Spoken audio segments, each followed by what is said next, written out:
ქალთა დღესასწაულებთან დაკავშირებით აფხაზეთიდან დევნილ ქალბატონებს სამედიცინო გამოკვლევები ჩაუტარდათ. უფასო სამედიცინო მომსახურება აფხაზეთის ავტონომიური რესპუბლიკის ჯანმრთელობისა და სოციალური დაცვის სამინისტროს ორგანიზებით და ჩაფიცის სახელობის გადაუდებელი კარდიოლოგიის ცენტრის მხარდაჭერით განხორციელდა. ღონისძიების ფარგლებში აფხაზეთიდან დევნილ 100-მდე ქალბატონს სისხლის მიმოქცევის დაავადებათა ადრეული დიაგნოსტიკისთვის საჭირო მომსახურებები გაეწია. სამინისტრო მსგავსი ღონისძიებების განხორციელებას მომავალშიც გეგმავს. მინდა ყველა ქალბატონს და განსაკუთრებით დედებს მიულოცოთ ქალთა დღესასწაულები და უსურვოთ ჯანმრთელობა.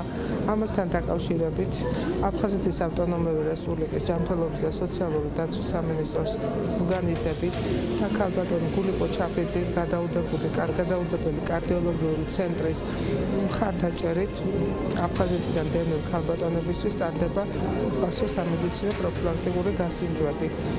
სამედიცინო მომსახურება გაეწია 100-მდე დევნილ ქალბატონს.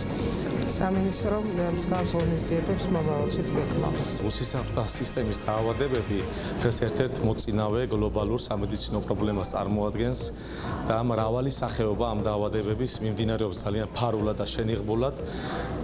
შესაბამისად ადრეული დიაგნოსტიკა, ადრეულ ეტაპზე მკურნალობა და მართვა ზოგიერთ შემთხვევაში არის სასაცილოდ მნიშვნელოვანი. ამიტომაც ეს მსგავსი პრევენციული ღონისძიებები, ეს აქციები, რომელიც არის საქველმოქმედო და უანგაროდ, უსასყიდლოდ გაეწევათ არაერთჯერადი ხასიათის, არამედ პერმანენტულად მუდმივი ხასიათის ექნება ჩვენს დევნილ ბენეფიციარების, ასე ვთქვათ, სამკურნალო პროცესებზე დადებით გამოსავალს იქონიებს.